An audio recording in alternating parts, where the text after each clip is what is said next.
राज्यसभा सदन की कार्रवाई चल रही। गृह मंत्री अमित शाह क्या कुछ कह रहे हैं? चलने का प्रयास करता है तो किस प्रकार के अकस्मात और किस प्रकार की दुर्घटनाएं होती हैं। इस सभी दृष्टि से देखें तो संविधान की दोनों सदन में जो चर्चा हुई है वो चर्चा एक प्रकार से हमारे किशोरों के लिए, हमारी युवा पीढ़ी के लिए आने वाले दिनों में ये दोनों महान सदन में बैठकर देश का भविष्य का निर्णय करने वालों के लिए बहुत शिक्षणात्मक रहेगी, ऐसा मेरा मानना है। और देश की जनता के लिए भी क्षीर नीर करने में बहुत मदद करेगी कि किस पार्टी ने आज जो 75 साल की मीमांसा होगी, इसमें स्पष्ट हो जाएगा किस पार्टी ने जब जब जनता ने शासन अपने वो पार्टी के हाथ में दिया, संविधान का सम्मान किया है या नहीं किया है। मान्यवर, बहुत लंबी आजादी की लड़ाई के बाद हम आजाद हुए। जब हम आजाद हुए तब दुनिया भर के कई राजनीतिक पंडितों ने कई आगाहियां की थी कि ये देश बिखर जाएगा, शायद बन ही नहीं पाएगा। कुछ लोगों ने ऐसी आगाही की थी कि यहां डेमोक्रेटिक वैल्यू प्रस्तापित हो ही नहीं पड़ सकते, एकता हो ही नहीं सकती और ये देश आर्थिक रूप से कभी भी आत्मनिर्भर नहीं हो पाएगा। और आज जब 75 साल के समय के बाद संविधान को स्वीकार करने के बाद पीछे मुड़कर देखते हैं तो सरदार पटेल का मैं धन्यवाद करना चाहता हूं कि सरदार साहब के अथक परिश्रम के कारण आज देश एक होकर मजबूती से दुनिया के सामने खड़ा। मान्यवर, जो कहते थे लोकतंत्र इस देश में सफल नहीं होगा, मैं वो सभी लोगों को इस सदन के माध्यम से कहना चाहता हूं कि 75 साल हो गए, हमारे साथ भी पास पड़ोस में दुनिया भर में कई लोग आजाद हुए, नई शुरुआत की, वहां कई बार अकस्मात हुए, लोकतंत्र सफल नहीं हुआ। हमारा लोकतंत्र आज पाताल तक गहरा पहुंचा है। अनेक परिवर्तन रक्त की एक बूंद बहाए बगैर हमने करे हैं और विचारधाराओं के आधार पर भी परिवर्तन करे हैं। अनेक तानाशाहों के गुमान, अभिमान और अहंकार को चूर चूर करने का काम इस देश की जनता ने किया है, मगर लोकतांत्रिक तरीके से किया है।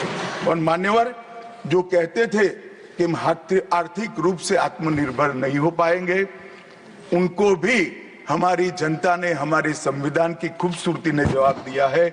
हम आज दुनिया का 5वां अर्थतंत्र बनकर सम्मान के साथ, और ब्रिटेन जिन्होंने सालों तक हम पर राज किया, और ये जो मैंने तीनों आगाही कही वहीं से पक्ष विपक्ष में से आई थी, आज ब्रिटेन भी अर्थतंत्र की तालिका में हमारे पीछे खड़ा है। मान्यवर, ये हम सब के लिए गौरव लेने का पल है, हम सब के लिए बोध लेने का भी पल है और हम सब के लिए संकल्प लेने का भी पल है। और ये सदन जे आपने लगभग 80 से ज्यादा सांसदों को मान्यवर बोलने का मौका दिया, 31 घंटे की चर्चा हुई और ये चर्चा में सभी भाव पक्ष या विपक्ष से कहीं न कहीं प्रकट हुए। मान्यवर, आज मैं जब यहाँ आया हूं तब ये बात कहना चाहता हूं कि आज हम जिस मुकाम पर खड़े हैं उस मुकाम पर महर्षि अरविंद और स्वामी विवेकानंद की वो भविष्यवाणी सच होती दिखाई पड़ती है कि भारत माता अपने दैदीप्यमान ओजस्वी स्वरूप से जब खड़ी होगी तब दुनिया की आंखें चकाचौंध हो जाएगी और पूरी दुनिया वो रोशनी से भारत की ओर देखेगा। वो दिन सच होगा, इसके नजदीक काफी मजल हमने काट ली है। मान्यवर, हमारा संविधान सभा की रचना और संविधान की रचना की प्रक्रिया, ये तीनों एक प्रकार से समग्र विश्व के सभी संविधानों में अनूठे हैं, अलग प्रकार के रहे हैं। हमारे यहाँ दुनिया का सबसे ज्यादा विस्तृत लिखित संविधान चर्चा के सभी हमारे पारंपरिक लक्षणों को पार करते हुए हमने किया।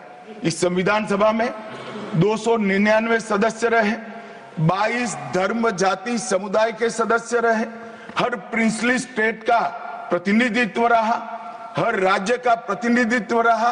एक प्रकार से समावेशी प्रतिनिधित्व के साथ भारत का भविष्य तय करना, मतलब संविधान को रचने की हमारी प्रक्रिया आगे बढ़ी।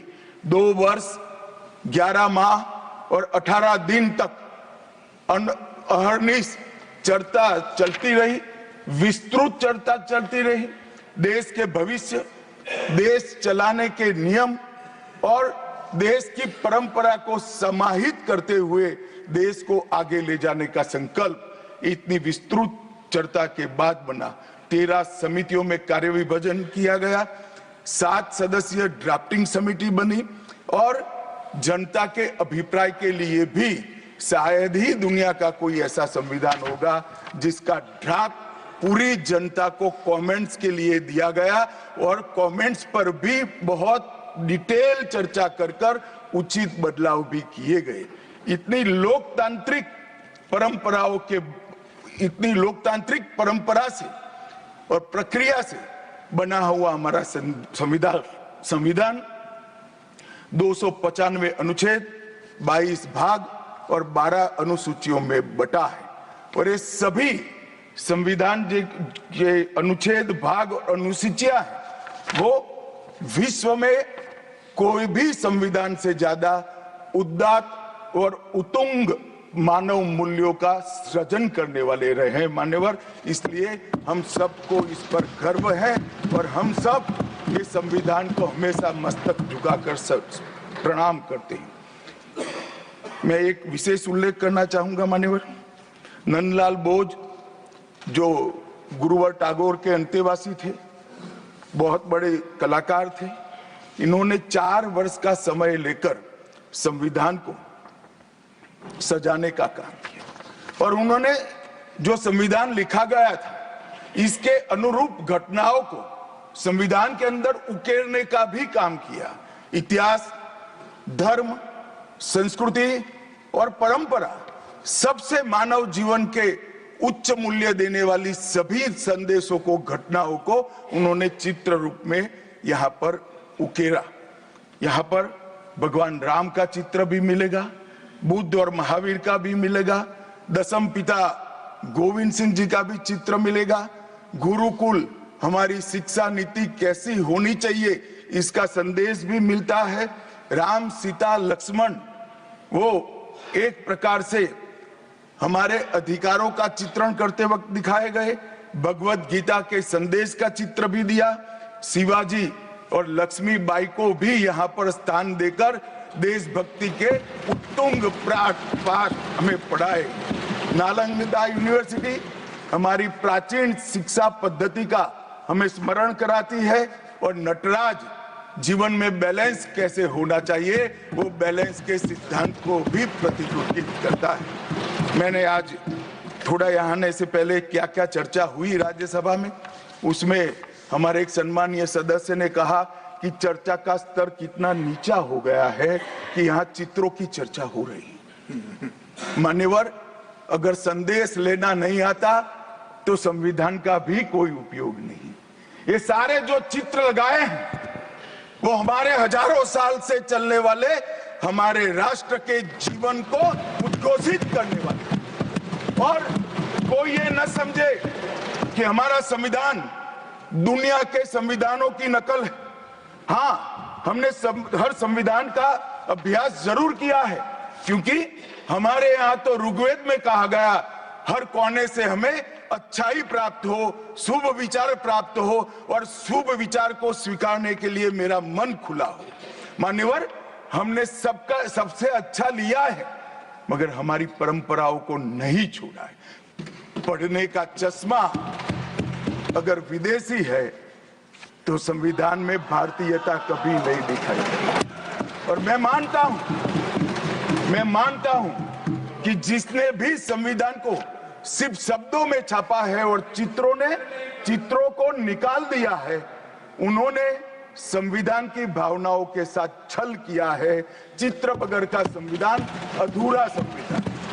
मान्यवर, इसके अंदर संविधान सभा में राजेंद्र प्रसाद जी, राजेंद्र बाबू अध्यक्ष बने, डॉक्टर BR आंबेडकर, सरदार पटेल, जवाहरलाल नेहरू, श्रीमान काजू, KT Shah, Iyengar, Maulana Azad, Shyama Prasad Mukherjee, doctor Radhakrishnan, KM Munshi, ऐसे विद्वानों ने अनेक चर्चाओं में हिस्सा लेकर संविधान को समृद्ध और संपूर्ण बनाने का काम किया।